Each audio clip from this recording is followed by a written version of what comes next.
Livro de 1 Pedro, capítulo 2, versículo 4 e depois o 5, amém? Gostaria de agradecer ao pastor Osmar pela oportunidade, Deus abençoe a sua vida, varão. Trago a bênção do pastor Paulo. Infelizmente minha esposa não pôde estar comigo, porque está tendo uma homenagem aqui na igreja, e minha filha saiu um mês todinho para poder dar essa homenagem com ela, então não era justo com elas trazê-las para cá. Amém? Mas elas estão lá também glorificando o nome do Senhor Jesus Cristo. Tenho certeza que Deus já falou o suficiente com você nessa noite. Se fosse o culto acabasse agora, você já estaria cheio do Espírito Santo, muito bem alimentado. Só que Deus tem algo especial para você neste lugar. Ainda falta aquela cerejinha do bolo para virar a chave e você ter algo diferente nessa semana. Porque é assim que funciona na vida do crente. Não basta apenas o arroz e o feijão. Tem que ter ali o acompanhamento. A carne. Tem que ter o alimento sólido. Amém? Livro de 1 Pedro, capítulo 2, versículo 4 e depois o 5. Que diz, E chegando vós para ele, pedra viva, reprovada na verdade pelos homens, mas para Deus eleita e preciosa. Vós também, como pedras vivas, sois edificado, casa espiritual e sacerdócio santo, para oferecer sacrifícios espirituais agradáveis a Deus. Por Jesus Cristo. Por Jesus Cristo. Oh glória! Agora volte comigo, vamos lá para o livro de Êxodo. Não estou fugindo do tema. Amém? Livro de Êxodo, capítulo 19, versículo 5 também. A gente vai ter uma breve diferença nas palavras aqui, mas é muito importante você entender esse comecinho. Glória a Deus! Que diz, livro de Êxodo 19, versículo 5. Agora, pois, se diligentemente ouvirdes a minha voz, e guardardes o meu conserto, então sereis a minha propriedade peculiar, dentre todos os povos, porque toda a terra é minha. A minha tradução está um pouco antiga. A de vocês tem que estar escrito assim, a minha propriedade particular. Essa é a tradução mais correta que tem, amém? Vocês creem nessa palavra? Vocês creem de verdade nessa palavra? Então bata a palma para o Senhor Jesus Cristo, tome o seu assento, porque esse lugar é seu direito. Amém? Amados, deixa eu explicar uma coisa para que os irmãos entendam como tudo começou. Amém? Da porta para dentro deste lugar, você não é mais filho. Você também não é amigo, nem muito menos servo. Da porta para dentro, você é noiva do Cordeiro. Repita comigo, noiva do Cordeiro. Por que ele é a noiva? Porque ele vai vir buscar uma noiva. Ele não vai vir buscar um filho. Ele não vai vir buscar um servo. Ele vai vir buscar uma noiva. E a noiva tem que estar pura, tem que estar vestida e preparada, de preferência sem mancha nenhuma. Então essa noiva não pode ser qualquer noiva, tem que ser a noiva preparada. Mas e Léo, da porta para fora? Da porta para fora você é servo quando vai fazer obra, você é filho quando entra no quarto e fecha a porta, e quando você precisa de falar de Deus para alguém, você é amigo dele. Porque a gente só fala quando a gente é amigo e conhece a pessoa. Porque a palavra diz que existem amigos que são mais chegados que irmãos. Então você só fala bem daquele que você tem prazer de falar. Às vezes o seu irmão não trouxe aquela palavra que você gostaria. E aí tem um negocinho aí dentro que precisa sair para fora, para você poder falar dele de novo. Está na hora de hoje você entender a palavra perdão. Porque Deus teve que perdoar. E Deus também teve que trazer uma nova ordem para o povo. Como assim, Léo? Jesus Cristo disse: só posso perdoar a vós se vós primeiro perdoardes. Aleluia! É assim que funciona. Então, do que se trata esse texto? Do que Pedro estava falando no livro de 1 Pedro, capítulo 2, versículo 4 e 5. Porque se você ler o texto lá, ele vai começar a falar sobre exortações, ele vai falar sobre velhas práticas, e do nada ele vai começar a dizer: vós sois sacerdócio santo, vós sois agora preparados para prestar sacrifícios espirituais. Não é como que isso funciona aqui na terra, porque eu não sou espírito, eu sou carne. Explico para você tudo isso, amém? Tudo começou, meus amados, no livro de Êxodo, capítulo 19. Um pouquinho antes, lá no livro de Gênesis, tinha um varão que Deus ele falou: homem, sai da tua terra, no meio da tua parentela, e vai para a terra que eu te mostrarei. Ele já desobedeceu a ordem do Senhor e levou o primo. Ele percebeu no meio do caminho que não deu muito certo a parceria, e agora ele tem que seguir sozinho. Para onde ele vai? Para o deserto, porque o primo dele escolheu os pastos verdejantes. Só que eu tenho algo para dizer para os irmãos já nesse começo. No deserto, Cristo também foi conduzido pelo Espírito Santo. Lá no livro de Lucas, capítulo 5, verso 32, vai dizer o seguinte: que Cristo, depois de ter sido conduzido pelo Espírito Santo, a sua fama já estava muito grande, e agora ele volta para lá sozinho, para ouvir Deus falar com ele. Mas Cristo também não era Deus? Sim, era Deus, mas ele precisava ouvir a voz do Pai. Então eu digo para a igreja: se o próprio Deus precisa ouvir a voz do Espírito Santo para falar com ele, quem somos nós para dizer o contrário? Está na hora de sair do meio da multidão e ir sozinho para o deserto. Porque Deus ele só fala com aquele que está só. As melhores palavras, igreja, não foi quando o povo estava presente. As melhores pregações de Cristo, varão, não foi quando Cristo estava cheio de gente. Na verdade, as melhores pregações foi quando ele estava sozinho. Quando os discípulos foram comprar comida e chegou uma certa mulher samaritana, a qual era muito falada na sua região, e Cristo agora se apresenta para eles dizendo: olha, tu é casada? Ela: não, Senhor. Disse: tem, porque você já teve 5 maridos e o que você tem não é teu. E essa mulher se tornou uma grande evangelista. Deus tem obra para você nessa noite. Você vai entender que a obra do cristão, ela é o combustível da fé. Nenhum cristão prevalece diante da presença de Deus sem fé e sem obra.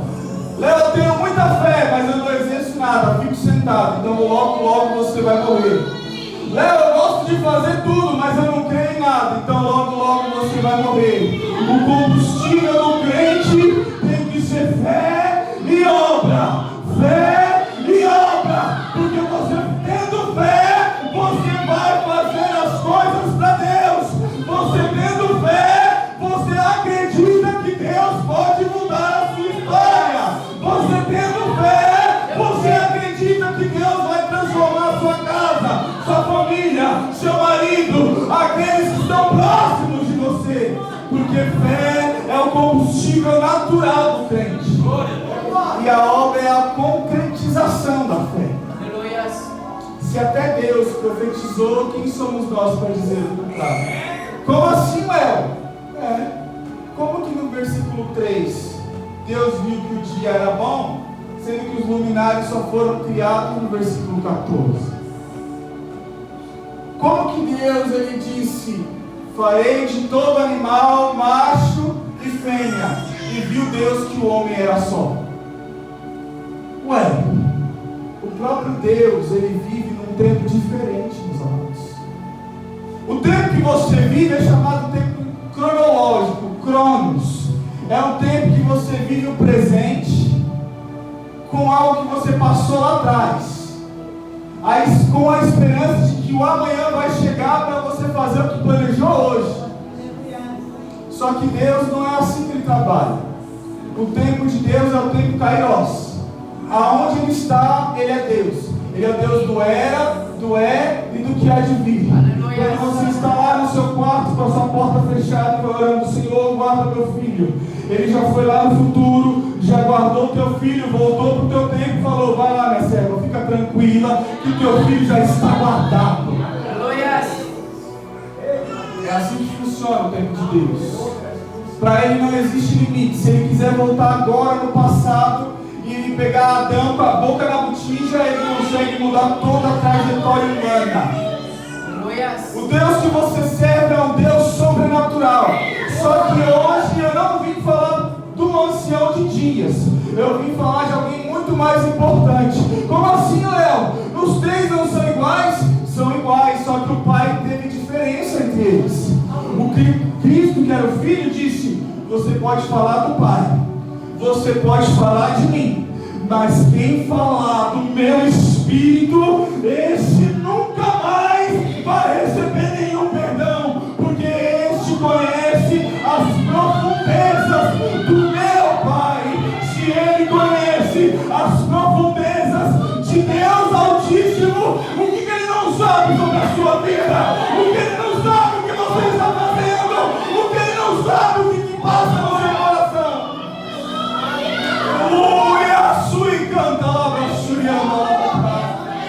Deus está presente nessa noite, e Ele te deu de presente o Espírito Santo, e Ele mora dentro de você. O texto diz que agora o povo virou escravo, e agora esse povo clama um Salvador. Moisés vem e tira o povo da escravidão, leva o povo para o deserto. Só que antes de chegar no deserto, Deus havia combinado com ele uma coisa. Falou: olha, você vai lá, você vai tirar o povo da escravidão. Só que vai chegar um determinado lugar do deserto que você vai ter que preparar o povo, porque esse povo, eu escolhi esse povo. É um povo que eu tenho muito prazer nele. É um povo que é de dura serviço. É um povo ruim de coração, mas é um povo que eu escolhi desde o ventre dele. O pai dele era cananeu, um camarada difícil de lidar, mas a mulher dele era uma mulher de Deus, uma mulher de vitória, e ela converteu ele, e os dois tiveram um filho chamado Isaac. Isaac teve outro filho chamado Israel, que lutou comigo e venceu. E agora eles são um povo numeroso, e esse povo eu fiz nascer, eu dei poder, e agora ele é grande, e eu quero ungir esse povo, eu quero transformar esse povo em algo sobrenatural. Só que eu preciso primeiro preparar ele, porque esse povo não está preparado.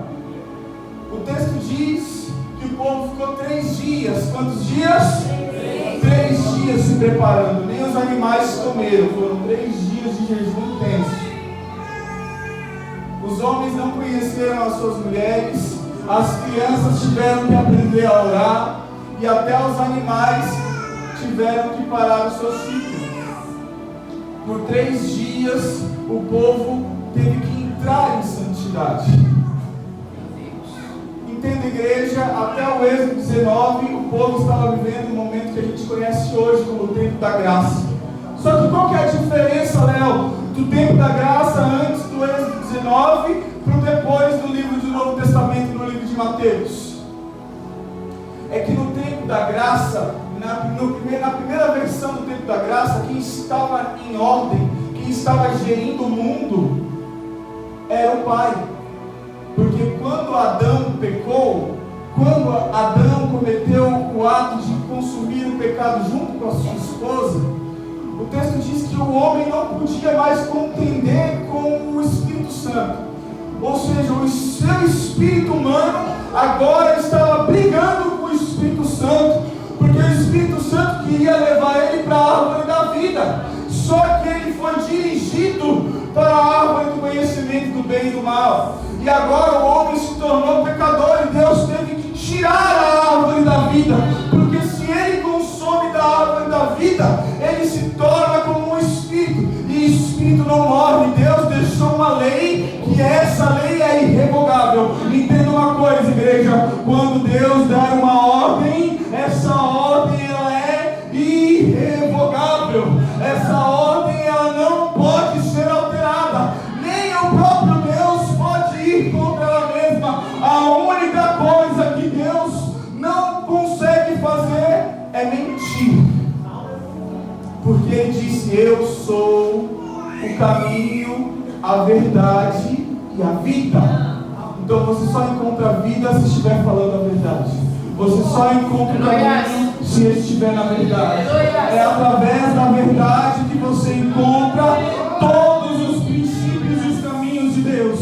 O texto diz que de boas intenções o mundo está cheio, mas tinha um homem chamado Uzá, que pela boa intenção ele colocou a mão na onde não devia, varão, e ele foi partido ao meio. Talvez você tenha muitas boas intenções dentro desse ministério, mas eu vim te dizer uma coisa: essa igreja não é do pastor Osmar, essa igreja não é dos presbíteros nem dos diáconos, essa igreja tem um dono, essa igreja tem alguém que zela por ela, e ele está dentro de você, esquadrinhando o teu coração e entendendo o que é certo e o que é errado. Você tem um dom. Se ninguém te disse isso, estou dizendo agora. Esse negócio de livre-arbítrio, esqueça isso. Quando você levantou a mão para o céu e aceitou Jesus Cristo como único e suficiente Salvador, você já tomou a sua decisão. Léo, o que é isso? O que você está falando, varão? Se eu estiver enganado, abram as nossas Bíblias no livro de 1 Coríntios, capítulo 6, versículo 19. O texto diz que vós sois templo do Espírito Santo, morada dele, e que agora você tem um dom. Aleluia! Você tem um dom. Vós sois morada do Espírito Santo. Mas qual que é a diferença então, Léo, do tempo da graça, com Êxodo 19, do tempo da graça de Mateus 27? Explico para você. Quem estava gerindo esse tempo era o Pai. E o Pai, apesar de ele ser onipotente, onipresente, onisciente, ele estava no céu. Então a presença dele tinha que ser configurada, tinha que ser representada, porque o Espírito Santo também estava no céu. E o Filho, que é Jesus Cristo, era um mistério escondido, era algo que estava oculto dentro do Pai. Então quem estava gerindo o mundo naquele tempo era o Pai. E o Pai gosta de barulho, o Pai gosta de ouvir o povo falar, o Pai ele gosta de saber que ele chegou. O texto diz que o povo se preparou por 3 dias, e o Pai não tinha nem chegado no monte ainda, e o monte já estava pegando fogo. Só que o engraçado é que quem estava dentro do monte não era queimado, mas quem estava do lado de fora via algo sobrenatural, que parecia que era um forno do lado de fora. Ou seja, quem estava do lado de fora não conseguia ver quem estava dentro, e quem estava dentro não conseguia ver o que acontecia do lado de fora. Deus estava separando o povo. E Deus disse o seguinte: olha, vocês serão minha propriedade particular, vocês serão sacerdócio real, vocês nasceram para reinar. Eu tirei vocês de um momento de escravidão para que vocês aprendam a servir, mas agora estou colocando no posto mais alto dessa terra, que é um sacerdócio santo, e eu vou dar uma única missão para vocês: pregar a minha palavra a toda criatura. O texto diz que Deus não tinha nem pisado no monte.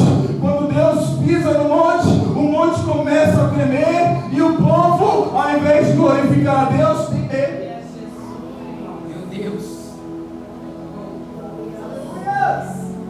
É assim que acontece muitas vezes conosco. Você fala: Deus, eu quero ter uma experiência contigo.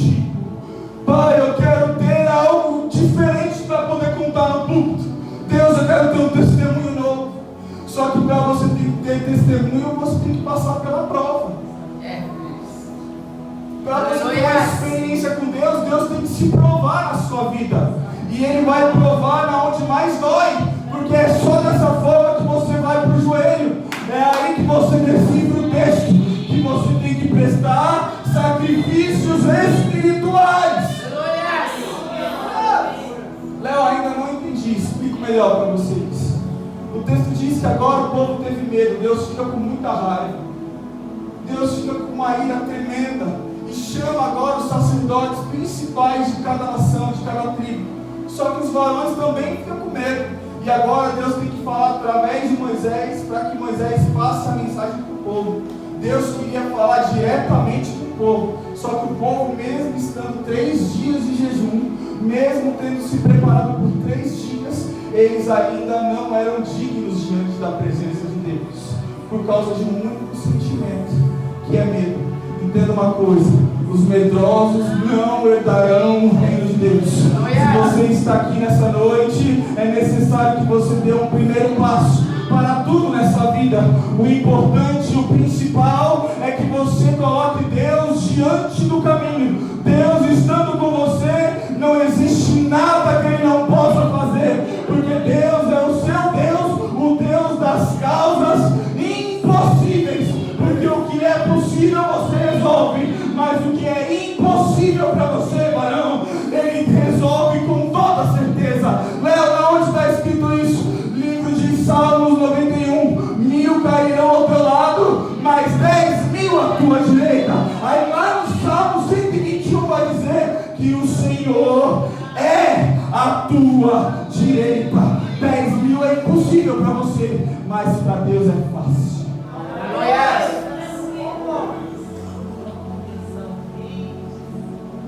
O povo fica com medo e agora sai o tempo da graça e entra o tempo da lei. O povo fica muito tempo no tempo da lei, mas aí chega um homem que muda tudo, que ele foi profetizado por Isaías. Esse homem é Jesus Cristo de Nazaré. Esse homem agora cumpre toda a lei dele. Ele faz algo extraordinário, para que os irmãos possam entender o que esse homem fez. Porque sim, ele era homem, mas ele também era Deus. Como homem ele diz: eu tenho fome e você não me deu de comer. Mas como Deus ele diz: eu sou o pão da vida, e vinde a mim todos que estão cansados e fatigados. Como homem ele diz: tive sede e você não me deu o que beber. Mas como Deus ele diz: vinde a mim todos que estão com sede, porque eu sou a água viva que jorra eternamente. Como Deus ele disse: vinde a mim todos que estão doentes. Mas como homem ele disse: estive doente e você não veio me visitar. Então Deus que você serve foi 100% homem, e Ele sabe o que você está passando. O Léo não sabe o que você está passando. O Léo não sabe como está o seu celeiro, como está o teu casamento. Ele não sabe como está a tua vida sentimental com Deus. Ele não sabe como está a sua vida espiritual. Eu não sei de nada disso. Mas o Espírito Santo que habita dentro de mim, que também habita dentro de você, igreja, Ele conhece, esquadrinha. Através da palavra, a palavra chega aonde nenhum louvor chega. A palavra chega na onde nenhum jargão do pregador chega. A palavra é a única capaz de discernir e separar o espírito e a alma, e colocar no meio dela um espírito excelente para te convencer de todo pecado e ainda ensinar o teu espírito como se deve viver. Teu espírito, ele está adormecido. Todos nós, quando nós nascemos com o espírito adormecido. Em outras palavras, nós nascemos mortos de espírito. E quando que o meu espírito humano é revivido? Quando você levanta a mão para o céu e aceita Jesus Cristo como único e Salvador. Glória a Deus.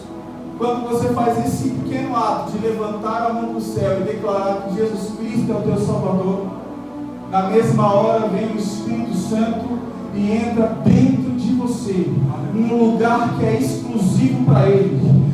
Lá nenhum lugar consegue chegar. É um lugar que só o Espírito Santo tem reservado.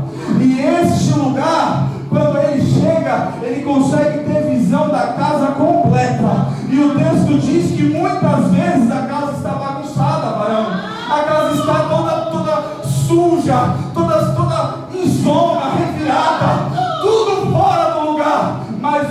Espírito Santo é como um vento que sopra para lá e para cá. Ninguém sabe de onde vem, nem para onde vai. Mas esse sopro, esse vento, ele tem um poder especial. Que poder é esse, Léo? É o poder de organizar a casa, limpar toda a sujeira, tirar para fora tudo que não pertence a Deus, transformar você, isso, transformar você de dentro para fora.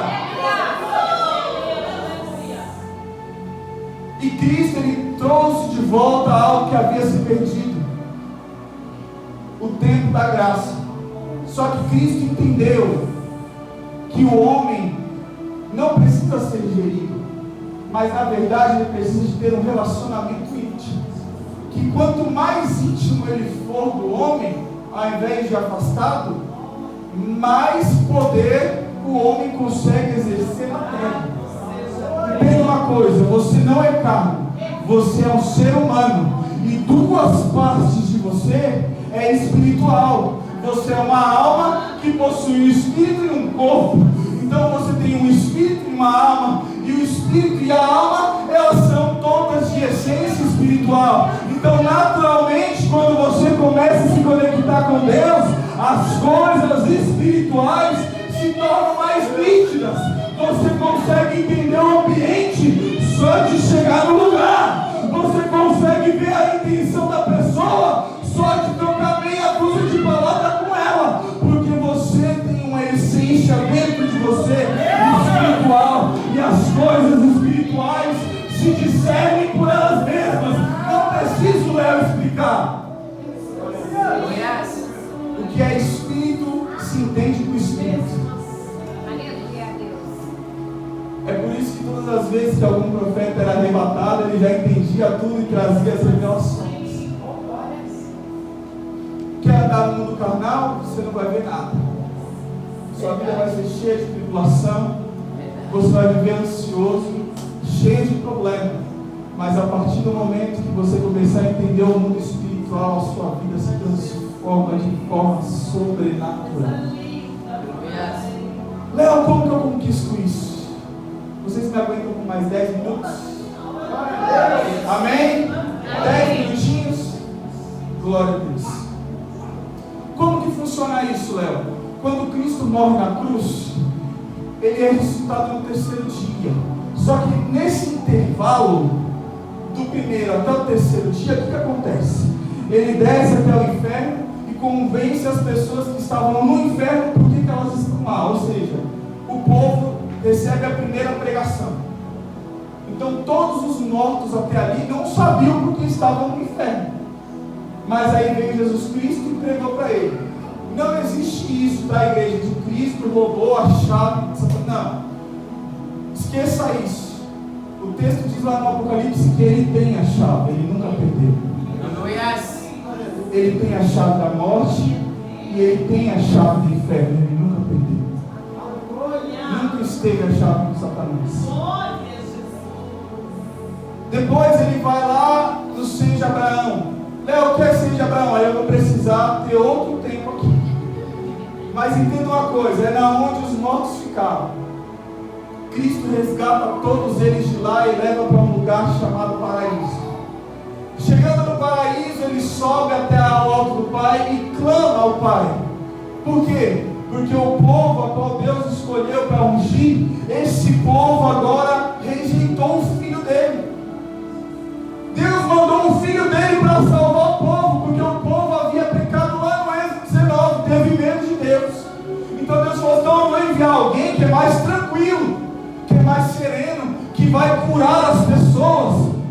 Sabe o que eles fizeram? Tiraram ele da terra, mataram ele e ainda por cima disseram que o sangue desse justo, ou seja, eles sabiam que ele não tinha pecado, caia sobre nós e sobre os nossos filhos. Aí o texto vai dizer que Cristo agora tem que escolher um povo novo. Então agora ele vai adotar um povo que ninguém queria saber. Era um povo mendigo, era um povo que ninguém dava ligança, era um povo que ninguém queria ter conexão nenhuma. Aí o texto diz que esse povo veio para a festa, e na festa o Pai recebeu de braços abertos e fomos adotados. sentados na videira, e agora, por condição do Pai, nós temos um lugar na mesa. Diga para o seu irmão do lado: você tem um lugar na mesa. Você tem um lugar na mesa. Você pertence a Deus. Você tem um dono. Você tem um dono. Aleluia. Você tem um lugar na mesa agora. Antes você não tinha, porque Deus escolheu o povo, mas o povo rejeitou. E hoje você tem um lugar na mesa.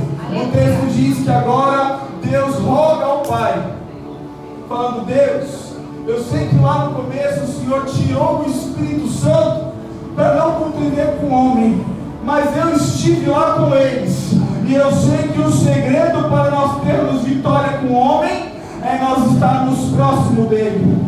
Manda de novo o teu Espírito Santo. Só que, Pai, agora não adianta uma representação figurativa, é necessário que ele tenha um contato íntimo. Então Deus não habitará mais em templos feitos pelas mãos dos homens, e passará a habitar dentro de você. É dentro de você, igreja. É dentro de você. É dentro de você que ele habita. E o que acontece, Léo, quando o Espírito Santo entra dentro de mim? Você se torna algo que você jamais imaginou que seria. O que, Léo? Você se torna santo. Porque ele é o único que consegue tornar as coisas santas. Você não é santo porque coloca uma saia até na ponta do pé. Você não é santo porque está todos os dias na consagração. Você não é santo porque está no ensaio. Você não é santo porque está cantando junto com as irmãs. Não. Você é santo porque dentro de você mora um Espírito excelente. E ele é o Santo dos Santos. Léo, mas eu não tenho que fazer essas coisas. Aí a gente está em outro departamento, que é uma vida em santidade. Uma vida em santidade é diferente de ser santo. Você é santo porque o Espírito Santo mora dentro de você. Mas se você quer ter um contato íntimo com ele, aí você precisa de uma vida de santidade. E como eu consigo levar essa vida de santidade? É só você entrar dentro do teu quarto, fechar a tua porta, falar com o Pai que está em secreto. E o que mais, Léo? Ler a palavra de dia e de noite, meditar nela. E o que mais, Léo? Começar a praticar o jejum, porque ele é o único que consegue fortalecer o teu espírito humano para suportar a presença de Deus e enfraquecer essa carne que é tão resistente. E depois, Léo, fazer parte de um membro excelente chamado Igreja Noiva do Espírito Santo. Dessa forma você estará completa e propício para dar ao Senhor, aleluia, aleluia, santo é o Cordeiro, dar sacrifícios espirituais ao Pai, porque lá atrás o povo teve que dar sacrifício de animais, teve que se lavar com sangue de bode para receber perdão do Pai. Mas hoje você entra dentro do teu quarto, se derrama diante dele, o Pai que está em secreto te ouve, aleluia. Ah, Deus eterno, ele te ouve e te traz aquilo que o teu coração mais deseja. Não é casa, carro, esqueça isso passa. Mas é conseguir liberar aquele perdão que está te impedindo de ganhar o céu. É perdoar aquela palavra maldita que te lançaram. Aquelas profecias da sua mãe e do seu pai dizendo: aí está alguém que não serve para nada. Ou aquele seu patrão que diz que você é o imprestável. É ele que consegue esquadrinhar o teu subinterior, ir na onde mais fundo do homem consegue chegar e trazer à tona em você ainda perdoar, ao ponto de dar outra frase e falar: tudo bem, você está me chamando de imprestável, mas tem alguém lá em cima que me vê com uma pedra preciosa, que me vê com uma coroa e que me deu um lugar na mesa, e ainda por cima, mesmo ele sendo maior, ele ainda me traz e me serve nessa mesa. É isso, igreja. É por isso que o texto é muito claro lá no livro de 1 Pedro, em dizer: reprovada pelos homens, mas aprovada pelo Deus Altíssimo, porque Ele é a rocha, e você é a pedra, porque Ele foi esburacada, Ele foi triturada por mim, por você. Hoje você só existe aqui porque uma rocha foi totalmente pisoteada, mas fica tranquilo que pelas suas pisaduras nós fomos sarados. Lá atrás Moisés não conseguiu entrar na terra prometida porque feriu a pedra, mas hoje feriram a pedra por você, e hoje você consegue entrar não só na terra prometida, mas também no reino celestial junto com Ele, ser noiva dele. Amém? Agradeço a oportunidade, as palmas ao meu Senhor Jesus.